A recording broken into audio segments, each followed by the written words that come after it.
Hi, everyone. I'm Matt with Inns Bank, and this is Brainstorm. And today we're talking to Spencer Patton. I'm with Patton Logistics and the Patton Foundation. and like 45 other things. That's right. I'll start with the question that I told you I was going to ask you before we started recording, which was we argued internally over which business got the INSB because nobody could remember. It was September, which was like 50 years ago in bank time. So Patton Logistics got the INSB, right? That's right. Okay. But there's Patton Creative Group. That's correct too. Okay. So which came first and how did the other one come? Are they related or? Yeah, tell me about that. So Patton Logistics was the original creation of a transportation business that does package delivery for FedEx Ground. So the person coming to your door wearing a FedEx uniform, driving a FedEx truck, doesn't actually work for FedEx Ground. FedEx contracts out their package delivery to small business owners all across the United States. So there's about 6,000. Kind of think of them like franchisees. They're not one, but you could think of it that way, where you own a territory. So we're sitting in 37027. There is a contractor that owns the package delivery rights for this territory. Huh. Does all of FedEx work that way? Like, has it always worked that way? FedEx Ground is always that way. Have we been lied to this whole time? So like when we're mad at FedEx, like we're not really mad at FedEx. That's right. You're mad at a small business owner. And the way that you can tell is on the side of every FedEx Ground vehicle, on the door of the driver's side, right by it, there's about a 3 foot by 3 foot that shows the name of the contracted service provider that owns that truck. So the contractor's responsibility is to buy the equipment, and all the drivers are W-2 employees of that contracted service provider.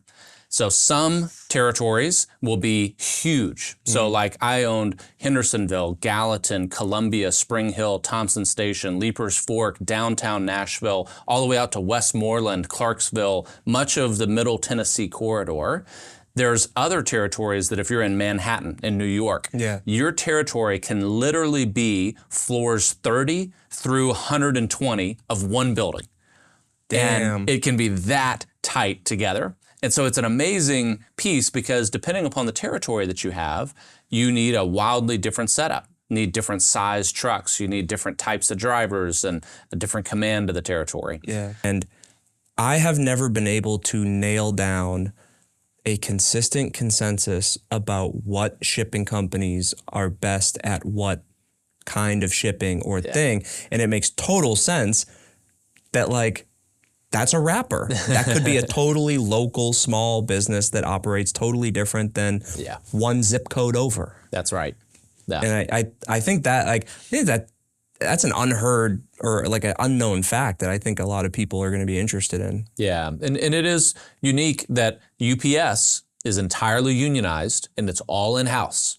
So think of it like Star Wars. You know, you have the droid army where they're very effective at doing a set specific amount of tasks, but there's no culture to it, right? You are doing 117 deliveries a day as a UPS individual, just making up a number, but you are doing that. You're not doing 118, you're not doing 116, you're doing 117. You're gonna wear your seatbelt each time, you're gonna drive the same vehicle, you're gonna wear the same thing.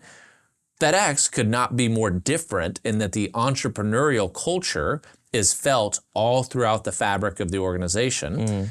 There are aspects of that which FedEx loves, and there's aspects of it that FedEx hates because ultimately the public wants their box delivered. Right. They're not necessarily interested in the unique flair of the contractor that has their territory. They just want their stuff delivered. UPS, on the other hand, gets excellent consistency out of their product, but way less flexibility and versatility. Entrepreneurs, they're going to figure out a way to get it done, no matter whether it's legal or illegal sometimes, right? I mean, entrepreneurs are going to find a way. That's the trademark of entrepreneurship.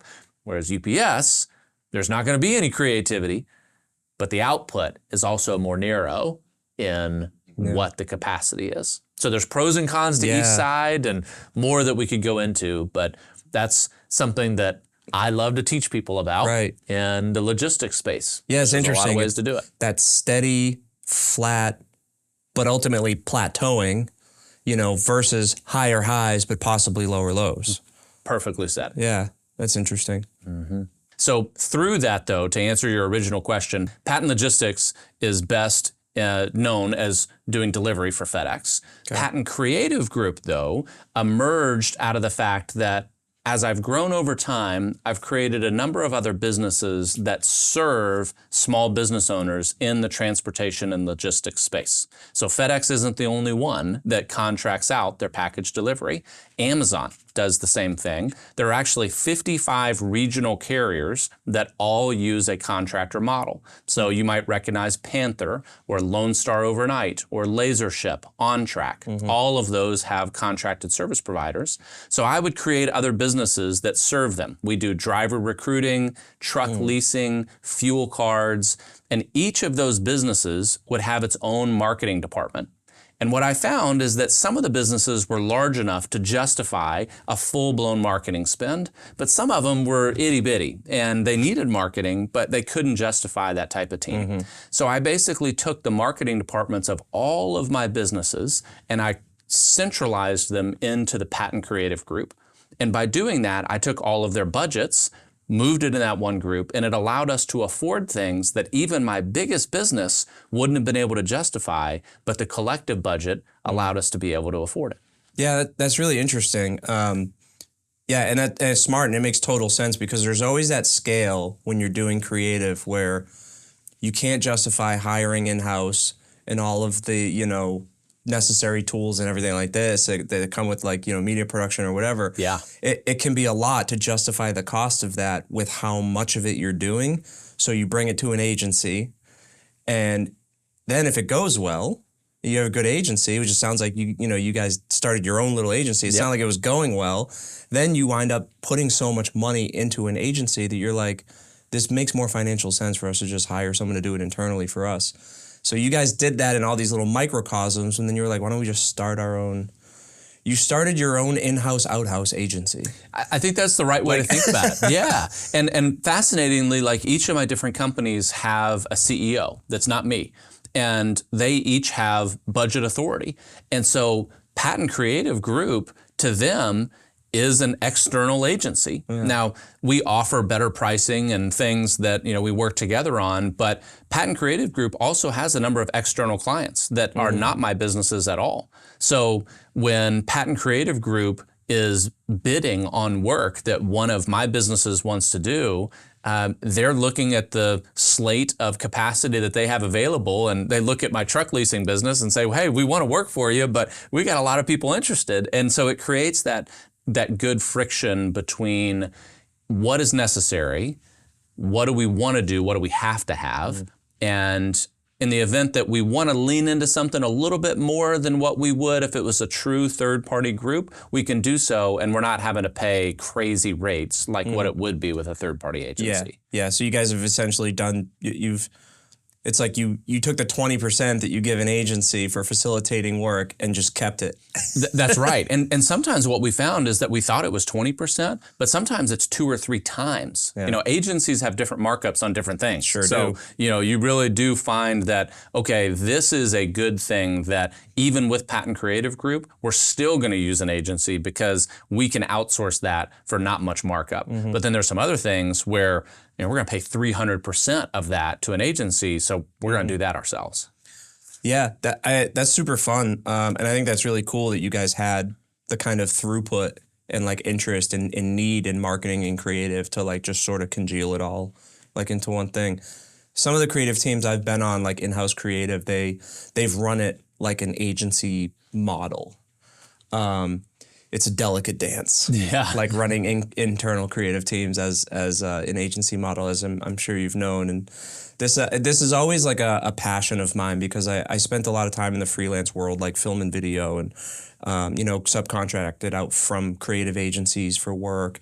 Then I wound up in-house, and it's always been a dirty little secret of the creative agency world that in the finest of fine print is the ability to throw money at the problem and ruin people's holiday weekends. Like, because you know what I mean? There are some agencies that they will let clients throw money at the problem and then in turn like trickle the stress and anxiety of last minute turnarounds and holidays, and it can be hard when you bring creative in-house, because people that are used to that sort of dirty little dynamic with some agencies, they try to do that to their creative folks in-house, and it's like, you don't treat your own team that way.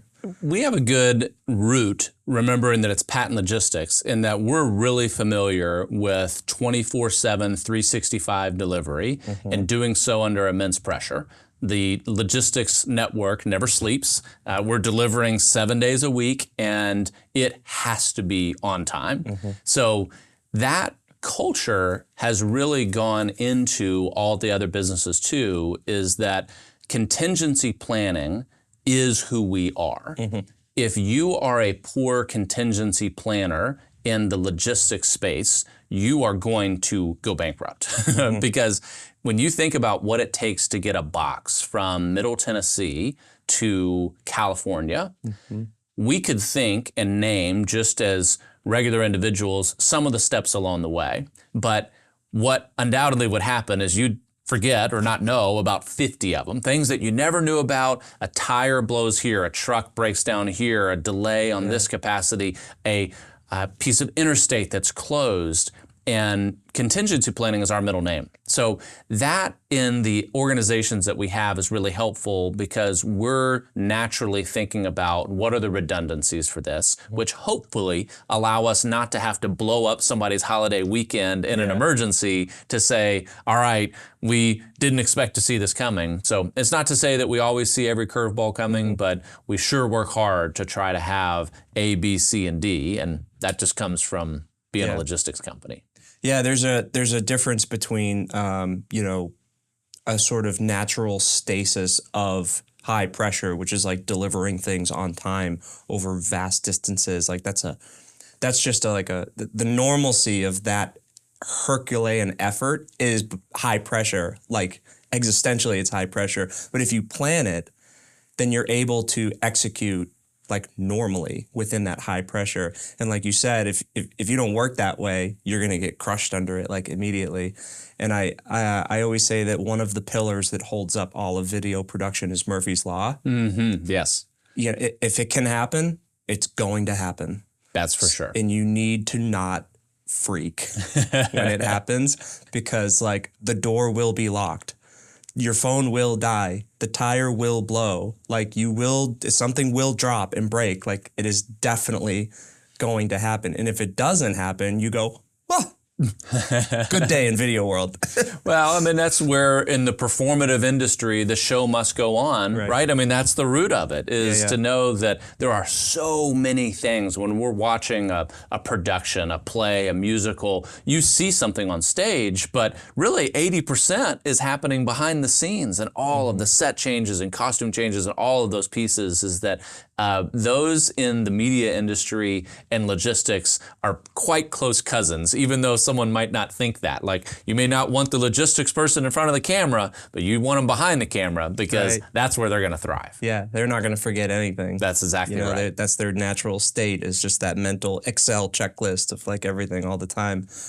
How much like personal hands-on or interest do you have in the sort of Patton creative, like in the marketing and the, like, are you intimately involved with that particular business? So I have a great team that runs the Patton Creative Group, and they have direct responsibility for making the types of decisions that I have no training in media at all. So there's a lot of things that I shouldn't be anywhere near. Part of any leader in recognizing what is their gifting, what are they good at, and you have to recognize the things that you can do and the things that you can't do. I think that I have a little bit more of a natural bend towards marketing, and whether that be through speaking, presenting, or just the communication of the concept in a way that leads to sales. That I feel like is closer to my gifting as a leader. So those are some things that I can speak to in the creative process to say, let me see a take of a video. Let me see the presentation of something, and let me help refine that to get into speaking to the demographic that we're wanting to arrive at. Now, what I can't do at all is pull up the PowerPoint or Canva or any of that other stuff. I am hopelessly not able to contribute in that way, but I can point and say, do this and move this here. I just can't tell you at all how to do it. Right. So that's my involvement in it, is more of the product output. And then I go to the leaders on the Patton Creative team and say,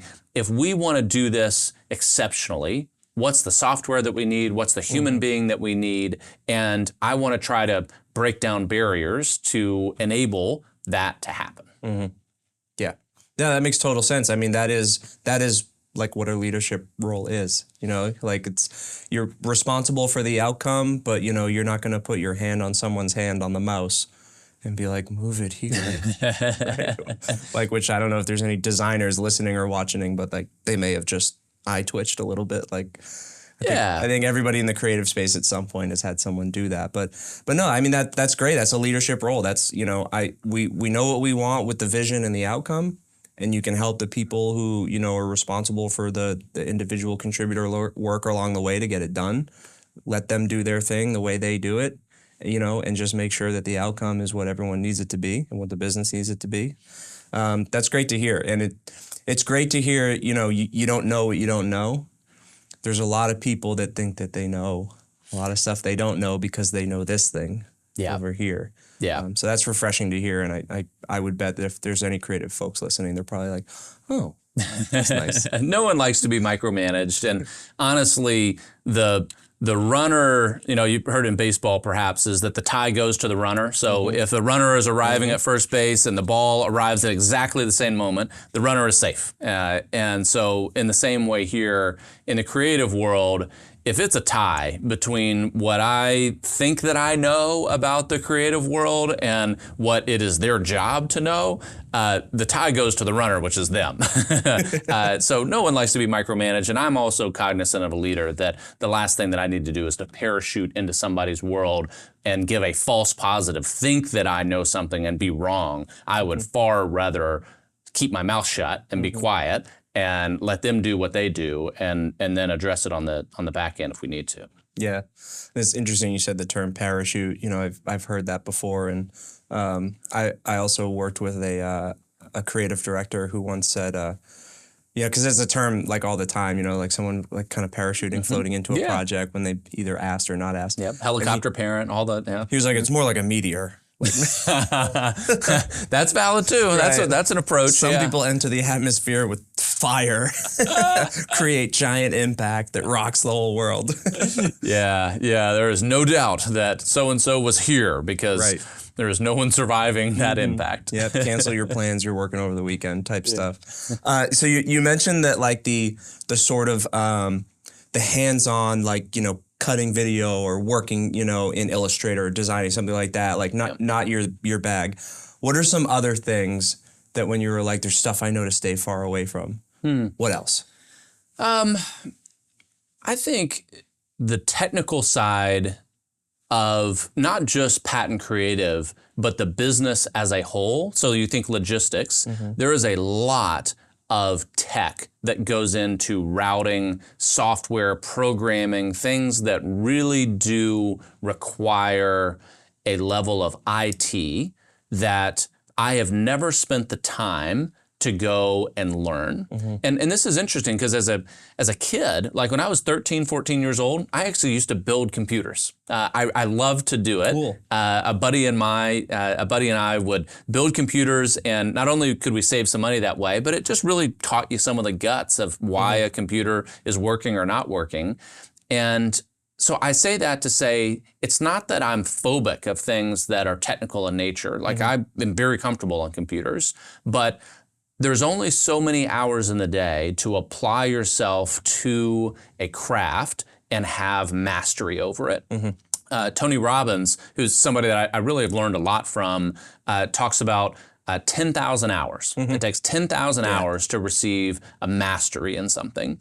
And so when I examine the types of creative elements that it would take for me to get really a mastery in something, that's going to take 10,000 hours that my time is much better spent in some other spaces. Yeah. And so I either need to hire for that, or I need to empower somebody or get them trained or educated. And sometimes it's that way, is that there'll be something that we want to accomplish that no one on the team has had experience for. But if I can get someone trained in that way, not only am I making it better for them because they're getting a skill that they can use the rest of their lives, but I don't have to spend the time on it. And that's a win-win in both ways. So I think in the technical nature of creative as well as logistics, I have just never wanted to play in that space. And it's why, if you look at all of the companies that we've created, truck leasing business, driver recruiting company, there's not a single IT business in what I do, because I don't have that gifting and I just haven't invested in it. Yeah. And I'm leaving that to someone else. Not every problem is mine or anyone's to solve. Right. Aside from what your, I guess, daily responsibles may or may not be, what are some aspects of any of your businesses that are like your favorite things? Like when you find out that you like have to go do X, Y, Z, are you like more, is there one thing more than another? I love to teach. I have the heart of an educator, and it really underpins a core principle of how I conduct business in general. Everyone hates to be sold. So if you come up to a situation and you know that someone on the other side has a sales job to do, all of us kind of recoil a little bit. We're like, I don't know what your motives are. You're always waiting for it. You are. No matter how good they are at it, you're always just like, and there it is. That's right. It's a deep skepticism, and that makes it incredibly hard for anyone selling, because they're going to have to break through that wall. And some people, there just is no breaking through that wall. So the approach that I've found to be far better is to add value through teaching. And if I can create a fan out of you because I have taught you something, I've educated you, oftentimes the ask for sales cannot and should not occur in that moment. But I'll just bring it into real life. One of the businesses that we do is we teach people about logistics businesses. To say, if you're interested in buying a FedEx territory, if you're interested in buying an Amazon delivery territory, I carry the scars on my back about all the wrong things to do. I can tell you the wrong trucks to buy, the wrong people to hire, the wrong employment agreements to use, the wrong fuel cards to use. I can tell you everything wrong there. And that education through our platform is totally free. 100% free. So you can go on YouTube, webinars, seminars in person.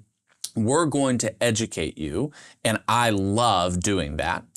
And the thought being that if you arrive after a week or a month or a year and say, I do want to buy one of these logistics businesses, who else would you ever consider using other than our organization? Because we've taught you for free the things that you need to know. And then at that point in time, when you say, all right, Spencer, I do want to go and buy one of these Amazon businesses, then there are compensated packages that we have to offer you. Say, okay, well, here's the next level of education. Here's how you can go on a deep dive. And there's money associated with that. And that's going to be much more palatable for you because we've already added value for you and we haven't asked for anything.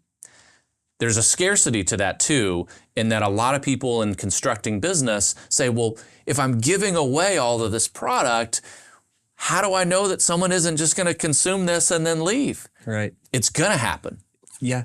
100%. So to answer your question, I love to be in a place of education and teaching. I love to get to speak and help take knowledge and experiences, mostly from the hard way, and translate that for people that are thinking about whatever the next chapter is for their own lives.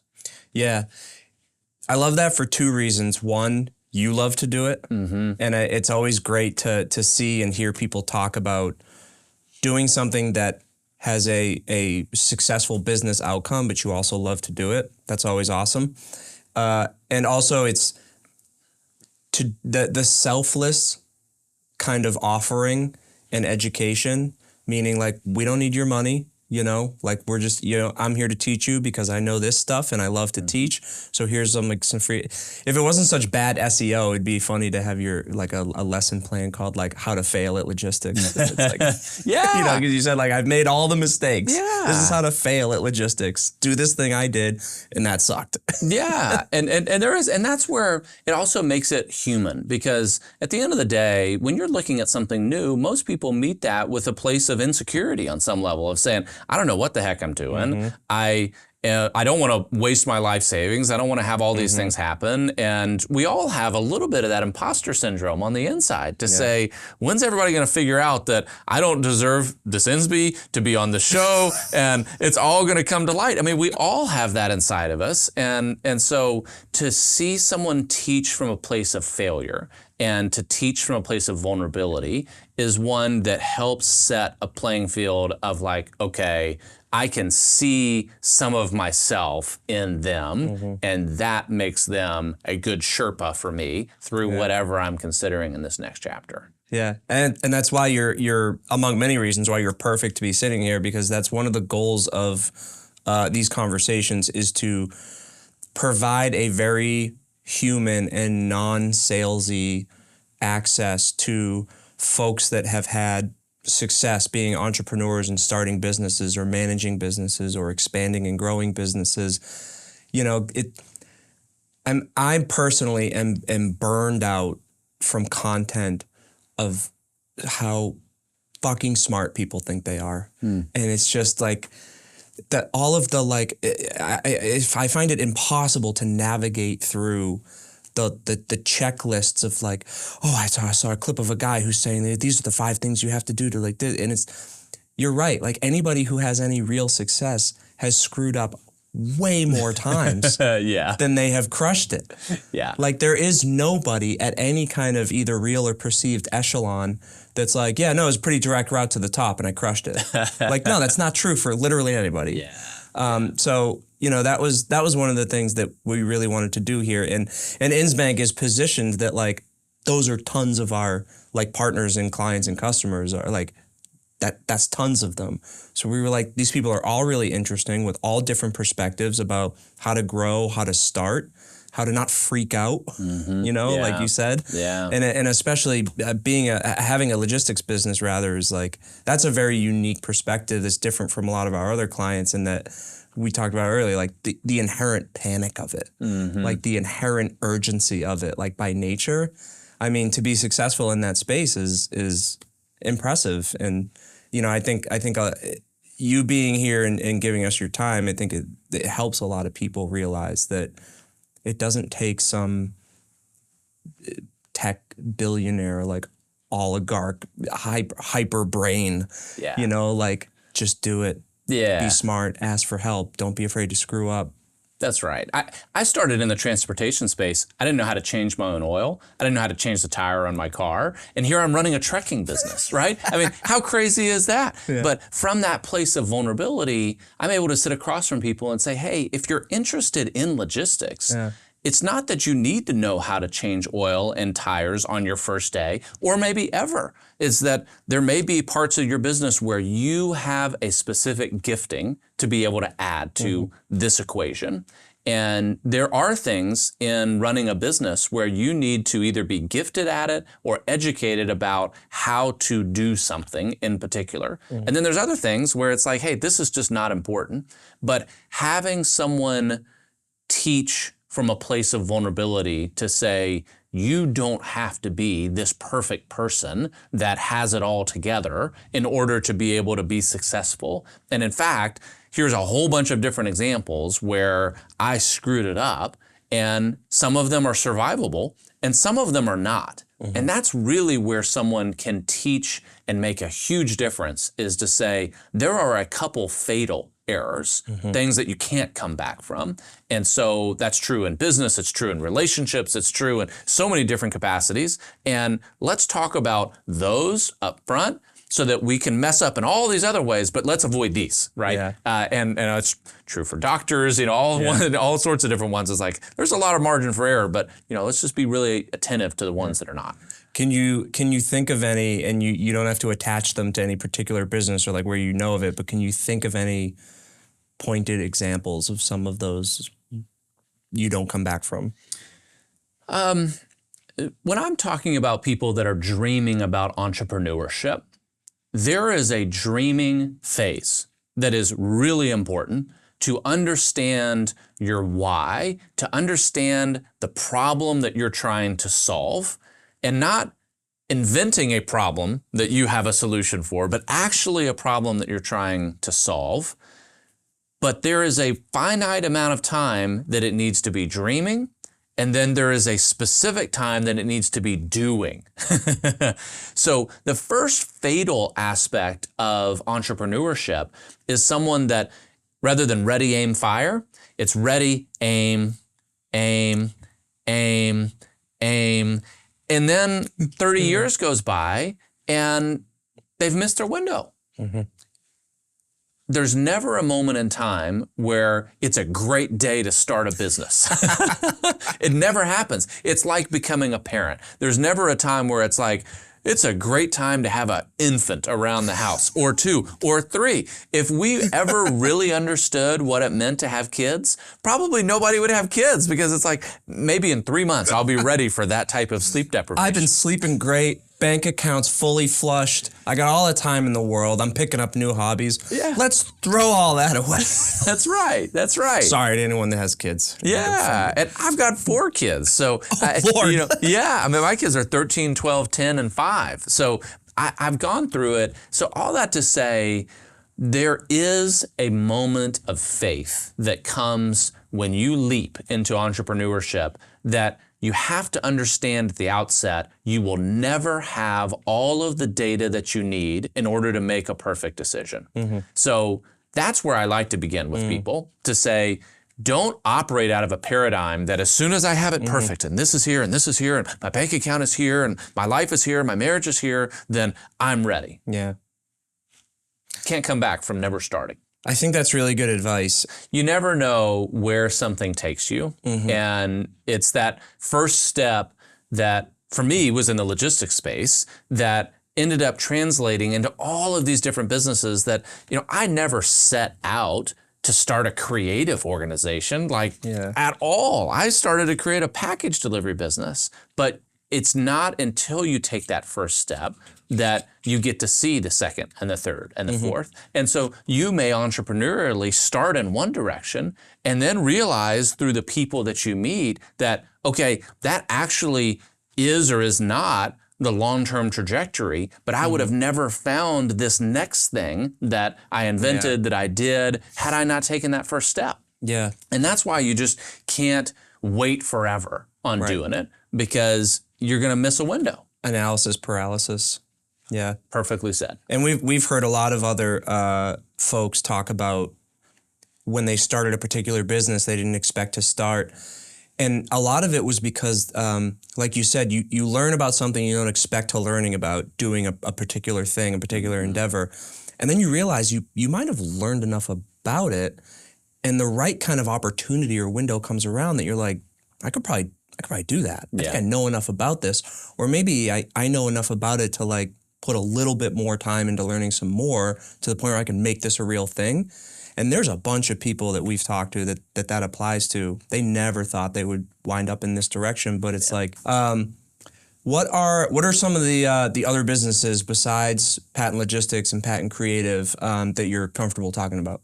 So one is called the Route Consultant Purchasing Alliance. So this business looks at small business owners that are in the transportation and logistics business and identifies that most small businesses have 10 to 50 employees, and you can't really buy things at scale when you're at 10 to 50 employees, certainly not like what the multi-billion-dollar businesses are able to do. When they're buying vehicles, they're buying them 5,000 at a time. And when you're a small business, you're trying to buy 5 at a time.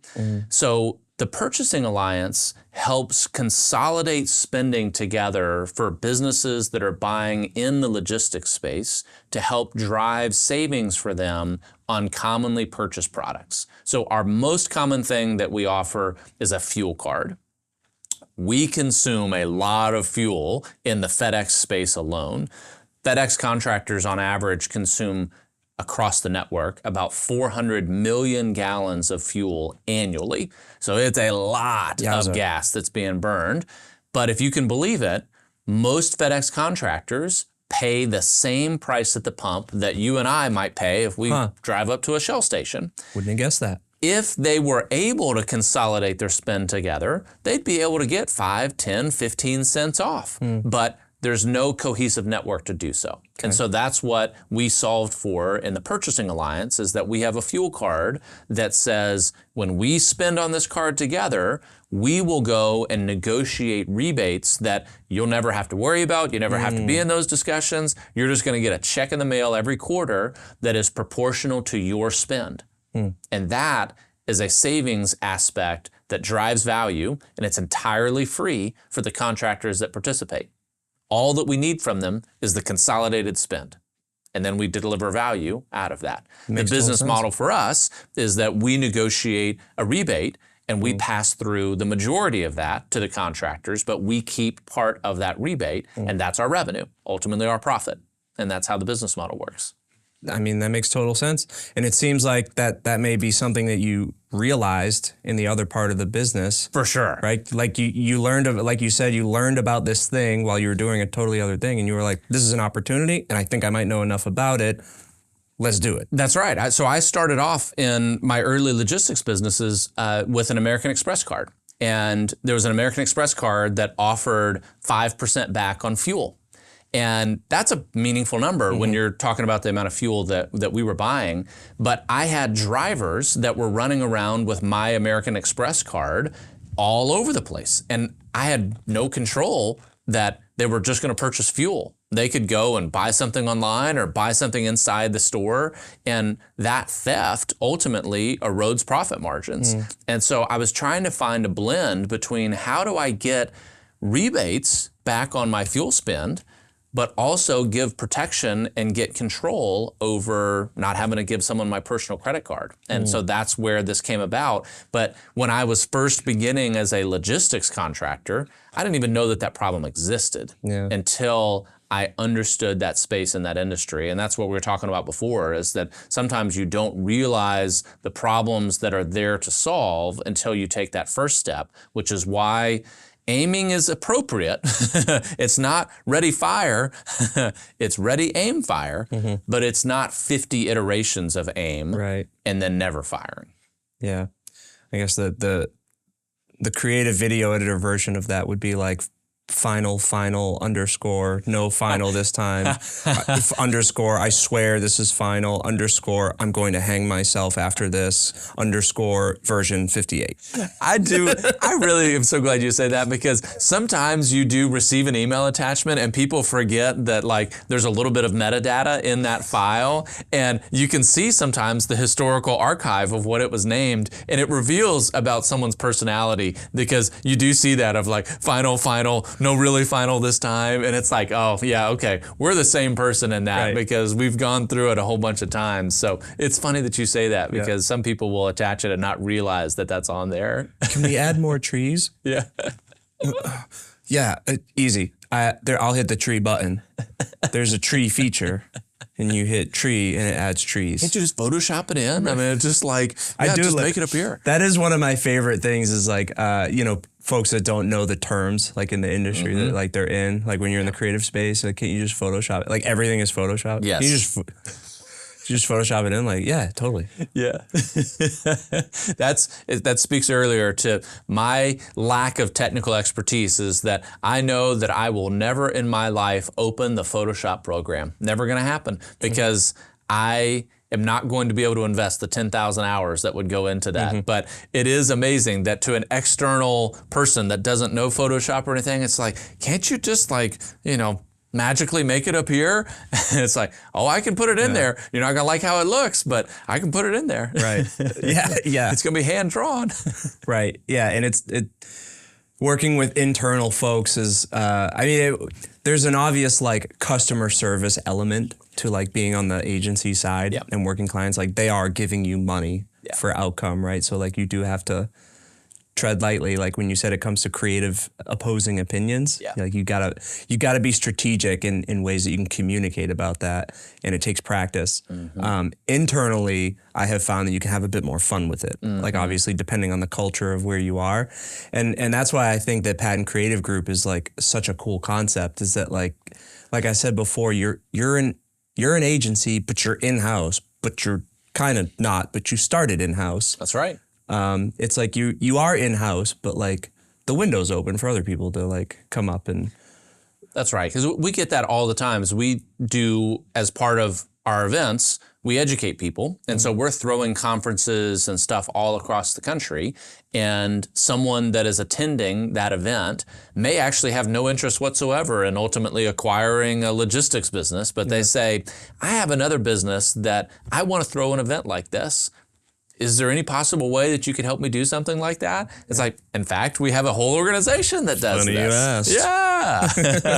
Yeah. Hey, who'd you use to do all the live event stuff? Like, well, that must be a cool feeling. That's how that sales goes. That's how that sales goes. Complete with the shoulder brush off right there too. You That's keep a little dust idea. in this pocket to put on there, and then go. That's right. All right, like, so no, if you only saw all of the things that were going wrong behind the scenes that you didn't notice, but I noticed on all of it, it's like you would be far less impressed. But thankfully, you don't see those things. And one of my favorite things when I do a video event coverage, when I shoot footage at a conference or like a whatever convention, typically what they want is like a recap kind of culture, sort of like of the event.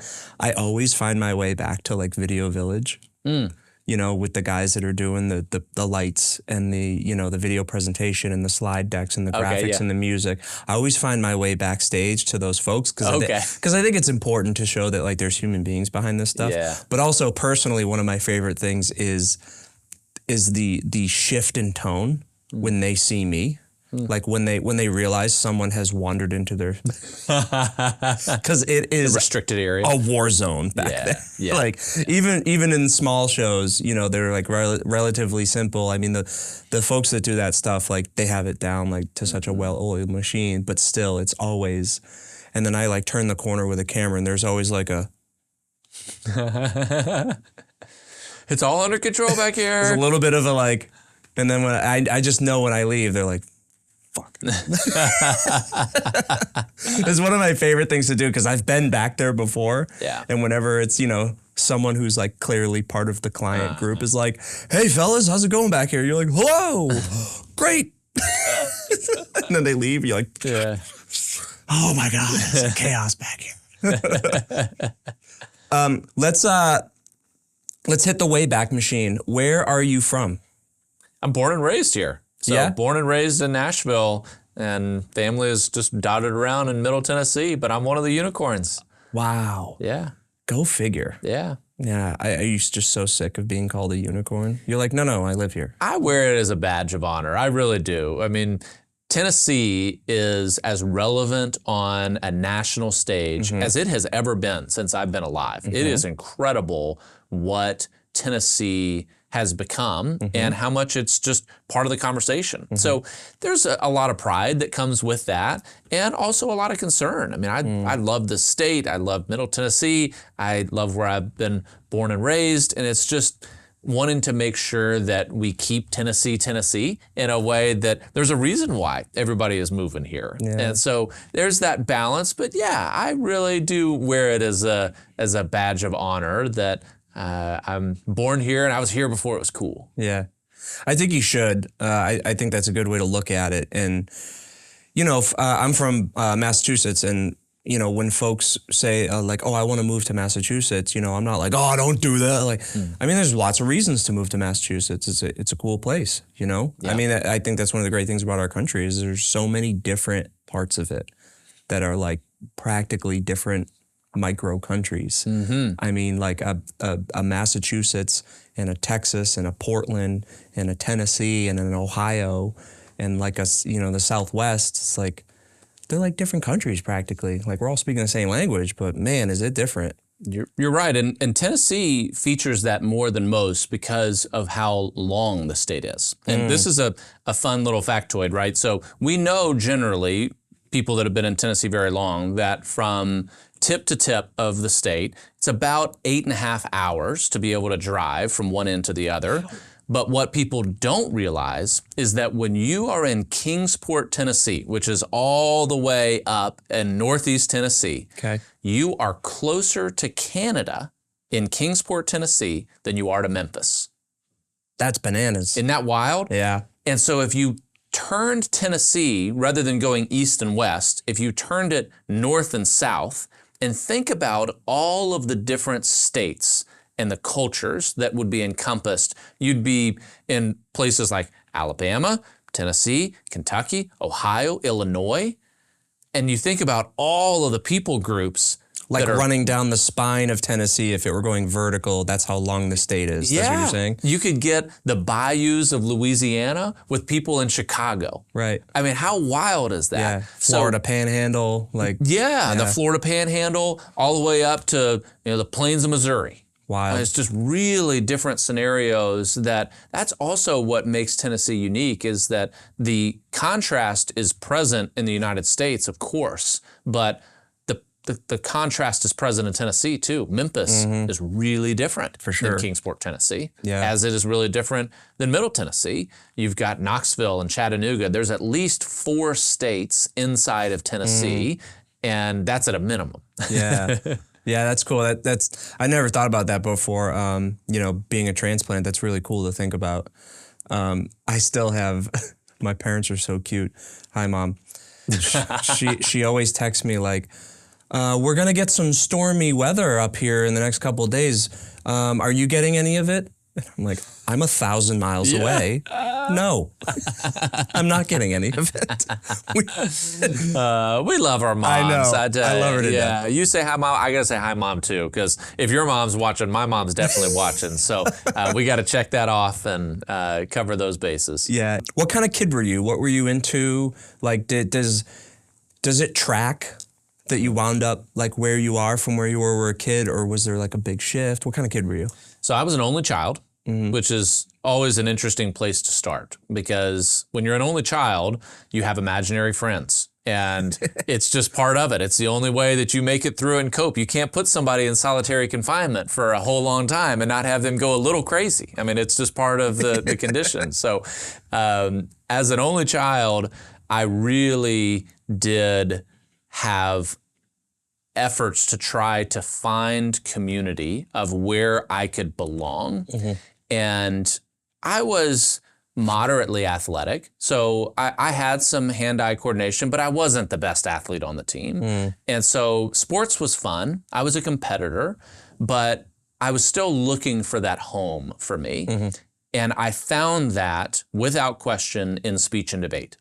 When I started as a 7th grader and into 8th grade, there was a speech and debate coach that found me. His name was Billy Tate. And Billy came alongside me and saw a glimmer of something. I don't know, but he sees all the kids, and he picked me out to come along and travel with the speech and debate team to go and see what a tournament was like. So I wasn't competing, I was just going along, and I loved it. I loved it because you would get on a bus, you would drive to a school halfway across the country, and when you got off that bus, you were whoever you wanted to be in that environment that didn't necessarily relate to who you were in Middle Tennessee. People didn't know you at all. It's kind of like going off to college. You have that opportunity to reinvent yourself. Yeah. Firmware update. Yeah. New me. Yeah.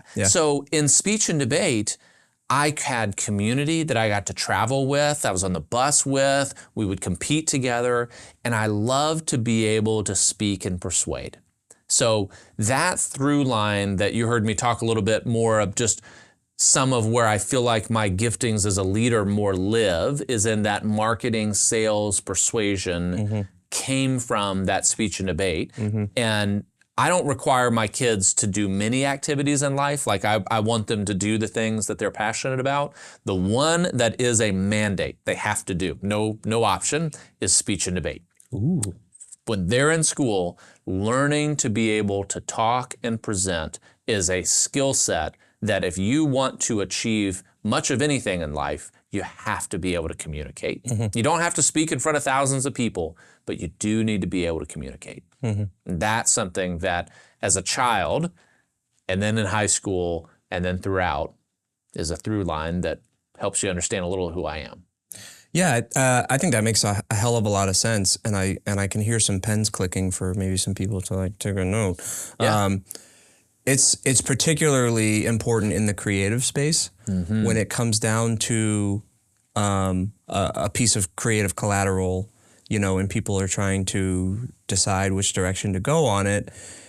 You know, I don't like the blue. Why don't you like the blue? It's just not the right blue. What is the right blue, and why do you feel? You know what I mean? It's like your creative feedback. Everybody has an opinion, right, in the creative space, whether it's the person with the expert point of view who's making it, or it's the client who this is the first project like this they've ever worked on. Either way, you both have to come to a point where you're happy with the thing. And so being able to talk through what you like, what you don't like, why you don't like it, that is, I think that's a very valuable skill in the creative space, and it's oftentimes not taught. It's oftentimes like learned through the sheer grit of like difficult clients. Yeah, like through pain. Through sheer practice of not losing your shit, like frankly. Yeah. So I think starting kids out doing that I think that's a really good idea. There's so many valuable things, and I can really go on to a whole track with this, but one of the key parts of debate is that you have to be able to articulate the yes and no side of any argument. Because in a tournament, I'll just give you an example of a topic. Should be the death penalty should be part of the discipline that a state should be able to enforce. That could be a topic. Okay. In a tournament, you're going to have 7 rounds. 4 times, you're going to have to argue, yes, the death penalty is part of what should be there. And 3 times, you're going to have to articulate no. And if you can't persuade a judge in the back of the room for something that you may not personally agree with, you are going to lose. And so the mark of a good debater is I should be able to articulate to you the yes and the no of a really confrontational issue without you being able to tell which one I personally prefer more than the other. And at the same time, you're articulating it to a judge in the back of the room, and that judge is going to be giving you body language that is either going to say that they're receiving it or they're not receiving it. And if you decide that you're just going to jam it down on the judge, regardless of whether they're receiving it or not, you're going to lose. And it's not fun to lose. And so it teaches you to be able to have civil discourse in a way that I can better defeat your position if I understand how to articulate it myself, because I understand where the weak spots are. And I can sit across from a judge, and I will better be able to persuade people in life in the future that may view things entirely different than I do, their worldview, their background. But if I can learn to tweak and change on the fly based upon what I'm reading from them, that's a skill that'll serve you your whole life. Yeah, for sure. Are there ever moments where like your wife spots some sort of like debate tactic and she's like, don't put that away. Don't use that. You're exactly right. So Carly, my wife, she's amazing. And we met in college, and while I was in college, I was teaching high school speech and debate. It's what I did for income, and I also just loved it. And so she got to travel with me as I was going to different tournaments teaching kids. So she actually got to see some of the debate world that I grew up in. And she often says that, is that those superpowers have to stay over there on anything in marriage. And we all know that, Carly, just being my wife, has a whole suite of superpowers herself. So just because I may be able to articulate something that is a really compelling argument, she'd be like, no, hard pass, whatever it is. She's like, I want to put an addition on the house. And you like pull down the screen, start the projector, and you're like, here's all of the, and she's like, cool, we're going to do it. Yeah, that's exactly got right. it. All right. Yeah. You're like, this is not how it's supposed to go. She has a whole set of superpowers, and that's what makes us a good pair too. Cool. That's why we fell in love, and certainly as an only child, I met Carly. I was more introverted than extroverted, especially growing up. It just, is where my natural bend was. She was the extrovert in a big way. And so her ability to be able to speak to people and engage with people is an amazing gifting in and of itself. So we were paired well in that way, is that, my social battery drains over time when we spend time around people. It's not that I don't have a great time, I do, but at the end, I'm done. Like my battery's empty. Hers goes the opposite way. So the more time that she spends around people, it fills up her battery, and then she's ready to go. Yeah. And so those are interesting little dynamics that we play in the communication and social world. Yeah. I'm not sure where I fit into the introvert extrovert spectrum, because I feel that my social battery and my physical battery are not always friends. Yeah. Like there can be times where I'm like, I'm in my sweats and I'm like, I'm in. I don't have it in me. But the right person sends the right text and puts up the bat signal. Yeah. And I'm like, I'll get changed right now. And that doesn't mean I now physically have the energy that I didn't have 5 minutes ago. Yeah. But I get emotionally excited to do it, and I'll go do it. Yeah. But I do get I get physically drained too, and I'm like, even though I want to be here, I can't, because I'm gassed, physically. Yeah. I'm not sure. I don't know if that's common or not, but yeah, I'm not sure. I think I'm 1 foot in both categories. I think there is such a thing as an introverted extrovert or an extroverted introvert. Is that we all find our way into different things, and it also aligns with our passion, right? I mean, it's easy to be excited about something that we're passionate about, and to get back to the root of entrepreneurship, that is a great place to start. People come to me all the time and say, "Well, Spencer, I know I want to do something entrepreneurially, but I don't know where to start." And that's where sometimes they go in search of a problem that doesn't exist. And that is not a pathway that results in success very often, because you usually find something that you don't need to fix. So beginning where you're passionate, if you have the opportunity to start there, that's a great place to begin. You don't always get to do something that you're super passionate about, but if it is existing there, that's a great place to start. Yeah. One of my favorite examples of that, and I'm 60% sure on my details on this, so I'm going to look it up after we're done recording. I might cut it out, but one of the founders or the founder of Oakley started Red Digital Cinema cameras. I don't know if you're familiar. I don't know how with the creative group, with cameras or whatever, but Red Digital Cinema came around in 2004 or 5 or so, 6 or something like that, and just they were, that market was very guarded. The IMAX cameras, there were 40 in the world, right? Nobody owns them. That's not how that world works. And it was a different time technologically, and it was very guarded. So entering into that market was a tall ladder, and the rungs were really far apart. Yeah. But I guess he had learned so much about lenses and light and optics through Oakley that he was like, I think I can start an imaging, a digital imaging company. And he started Red Digital Cinema cameras, and they bursted on the scene. and you know they're pretty popular now. They're in the conversation for sure. They're not a leader, but they're definitely in the conversation for high end commercial and film production.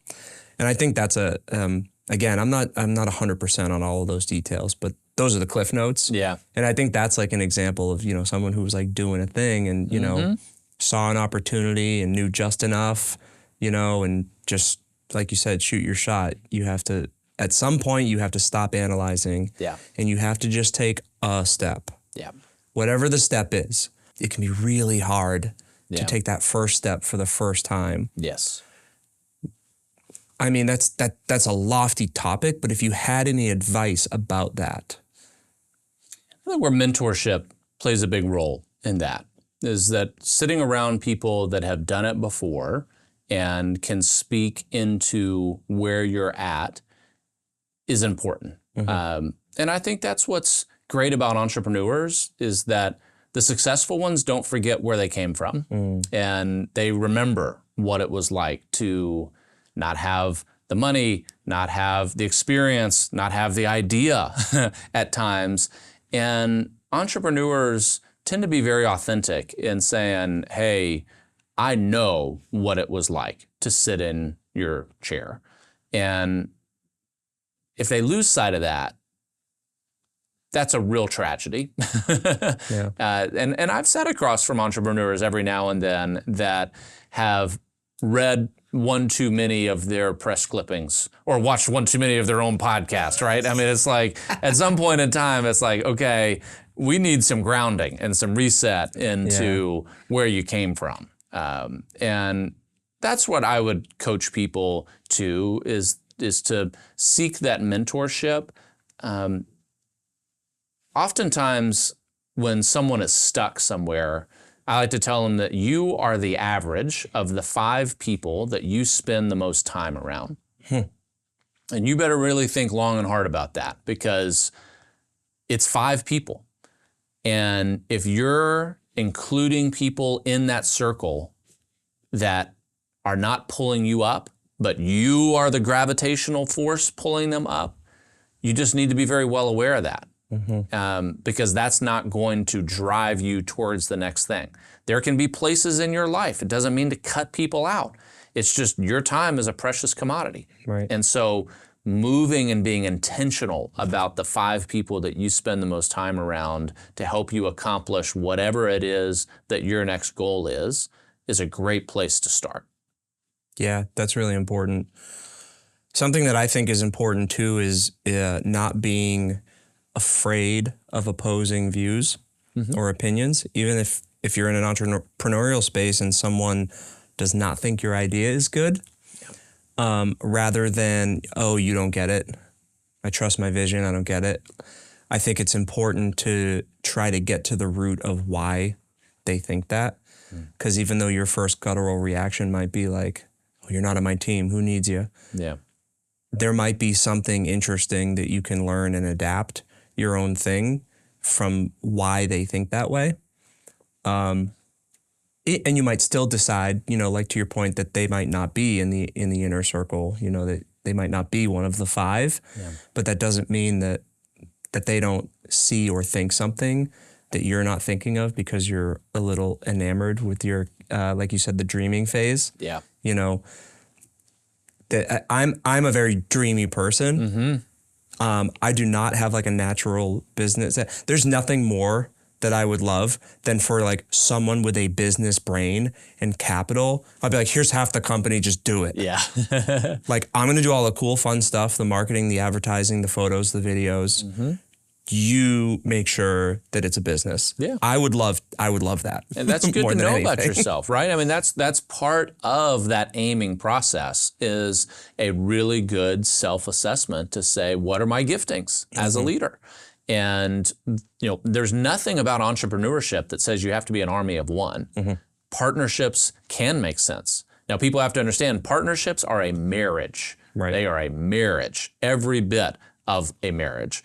So partnerships have to be really intentional, and that means you have to get along with that person because there's a lot of businesses that have blown up for no business reason but every type of partnership reason. But it's good to have those elements of self-awareness to say, if I'm going to do this entrepreneurially, at least initially, I need to have a really good partner that understands the business component of it. Because there's a lot of people that do understand that business side. They've got training corporately in one way or another, but they're not going to come up with an idea to save their soul, right? They're never going to come up with it. So they recognize that, gosh, I can do it. I just don't know where to shoot. Yeah, for sure. Yeah, it's like you got the motivation and you got the drive, but like I need someone with a good idea. Yeah. Or like I enjoy building businesses and like turning the wrenches on business and profits and figuring out how to make it work and solving all of those, number problems, but like when it comes to, some sort of like brilliant software concept, it's just, and that's exactly how I feel when it's like, what's your business model? I'm like, I make the thing and people give me some money for it. Like, yeah. I'm sorry, what more is there? Like, I wish that was it. Yeah, right? That's right. Yeah. So, I mean, this is a super steep learning curve for me. And this sounds corny, but ChatGPT's been my friend because I'm like, I don't know what I don't know. Yeah. Tech innovation is rapidly transforming how we educate, how we share information. And so I think that's what's exciting about the direction that we're going. There's plenty of risks, plenty of things to be mindful of, but from a transmission of information and a sharing, a velocity of information, it's never been higher. Right. Yeah, and I don't, I'm not as, when I put my tinfoil hat on, I'm as afraid as anybody that, the potentials of AI. But as far as the way it's currently working, I'm not terrified of it taking all of these jobs because you can chat GPT about how to start a business to your heart's content. But if you're still too scared to do it, and I think to your point, that's where mentorship comes in, that's where conversations come in, is like, you can have the document and the list of things and the dates that you got to do it by.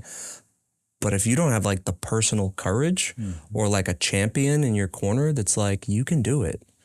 Stop sitting around. You can do it. Do the first one. Do the first one. Sometimes that's what it takes. And you're not going to get that from ChatGPT. Yeah. I think that's well said. Yeah. But this was really fun. I feel like I could just keep going. I feel like, especially with the logistics stuff, I feel like there's way more stuff and I would probe you and try to say something that you don't want to say because that's what we all want to hear. The dirty secrets behind FedEx delivery. But I'm not going to do that. I want to be respectful of your time. But thank you so much. I really appreciate your insight and just your natural drive towards teaching and communication and education. This was really great. Appreciate you a lot. Well, thank you for having me. And it really needs to be said that sitting here at Inns Bank has believed in my business long before I could convince any other bank to believe in the business. And I would not be sitting here today were it not for Inns Bank being able to come alongside me in more than the capacity of a bank, but in a dreamer, a co-dreamer, into the types of things that I've been able to accomplish over the years. So it's a special moment for me to be here and get to talk to you about entrepreneurship and some of my story.